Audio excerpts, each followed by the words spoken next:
বাংলাদেশে আজকে কোটার রায় হয়েছে, এই রায়ের মধ্যে মেধাকে 93% করা হয়েছে, আর কোটাকে করা হয়েছে 5%, অন্যান্য 2%। এটা সরকারের ইখতিয়ার অনুযায়ী হয়েছে, যে সরকার আবার যখন চাইবে তখন সেটাকে পরিবর্তন করতে পারবে। বুয়েটিয়ান ছাত্র ভাইয়েরা তাদের ফেসবুক পেজে একটা পোস্ট করছেন, যে তারা পোস্টের মধ্যে বলছেন, হাইকোর্টের রায় বাতিল করে সুপ্রিম কোর্টের রায় প্রদান, মাত্র 7% কোটা দেওয়ার সুপারিশ কম বেশি করার এখতিয়ারও সরকারের বলে রায় উল্লেখ।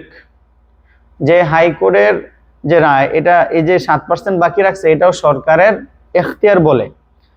তো তবে এই রায়টা, বুয়েটিয়ানরা বলতেছেন যে এই রায়টা অনেক দেরি হয়ে গেছে, এখন আর এই রায় দিয়ে কিছুই যায় আসে না। স্বৈরাচার শেখ হাসিনার পতন ছাড়া ছাত্র জনতার ঘরে ফেরার কোনো ইচ্ছে নেই। শহীদের রক্ত বৃথা যেতে পারে না, আবু সাইদের রক্ত বৃথা যেতে পারে না। আপনারা এই যে দেখুন, বুয়েটিয়ানদের এই দাবির সাথে আশা করি গোটা জাতি বর্তমানে একমত হয়ে গেছে। এর একটাই কারণ, যে বাংলাদেশের মধ্যে শান্তি ফিরে আসুক, বাংলাদেশে মানুষের বাক স্বাধীনতা ফিরে আসুক, বাংলাদেশে মানুষের স্বাধীনতার যে একটা পরিচয়, সেই পরিচয়টা মানুষ ফিরে পাক। এটার এই সবার একটাই আশা, যে বাংলাদেশে নতুন একটা সূর্য উঠুক, নতুন একটা আলো আসুক, নতুন একটা দিন আবার উদিত হোক। এটাই বাংলাদেশের মানুষের ইচ্ছা। ভিডিওটি অবশ্যই শেয়ার করবেন, যেন মানুষ জানতে পারে। কারণ বাংলাদেশে ইন্টারনেট যোগাযোগ বন্ধ হয়ে গেছে, মানুষ কোনো তথ্য পাচ্ছে না।